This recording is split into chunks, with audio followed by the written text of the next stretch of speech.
Hi! Video is another way that I plan to diversify the way that I teach in my classroom. Making pre-made videos, using videos off of YouTube and other resources like that will be very useful in the classroom to diversify the way that I will be instructing.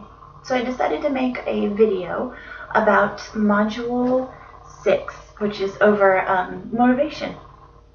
So I really want to be a person that they want to impress. In some of my research, I found that if you are someone that the students really respect, they will want to impress you, and then they will work really hard to be motivated and to be able to impress you. A big part about motivation is modeling, showing them exactly what you expect from them, how you plan to get to that conclusion, and then they're really able to see the directions. For example, I just finished a formal lesson for one of my methods courses, and it took 3 classes to teach what we were working on. We were working on a Landforms tunnel book, which is a 3D book that windows are cut out of and they're stacked on top of each other. So it has a windowed effect, and we were doing it over landforms. So the back was mountains and the front was plains, and the landforms in the middle stacked out so you could see how they all compared to each other. And it took 3 lessons. They did a great job, but had I not been able to use the document camera and really model the steps for them, it would have been much more difficult. They are 4th graders, and they do a good job listening, but it was a very difficult assignment.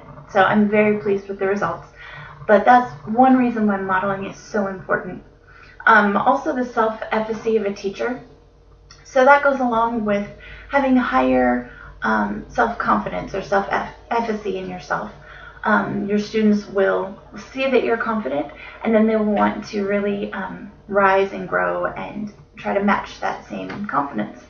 Ties in a little bit to the same part about wanting to impress. And there's a great resource in there that talks about the SCORE method. So S stands for success, C stands for curiosity, O stands for originality, and R stands for relationships, so forming them with your students, and E is to teach with energy. I really like that SCORE model because I think it covers all of the bases to really diversify education evenly.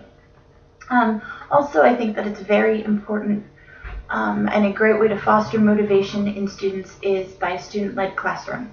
So really giving the students the option to be a big part in what they do and how they choose their assignments, to be able to help you teach, help their peers teach. I think that I sometimes even learn things better teaching it to other people too. So giving that same thing to your students is a wonderful thing to do. Finally, there was a note in that module about learned helplessness. And in my previous job last year, I saw that a lot. Since they knew that they were special ed students, they knew that if they waited long enough, one of us would have to compensate for them and be able to catch them up. I also saw that today when I was teaching my formal lesson, in that some students who were not following directions when they needed to, a very small percentage, were then behind, and they were used to having people be able to catch them up. So a lot of that learned helplessness is present, but I really hope to be able to avoid some of that in my classroom with all of the self-motivating components that I plan to put into my future.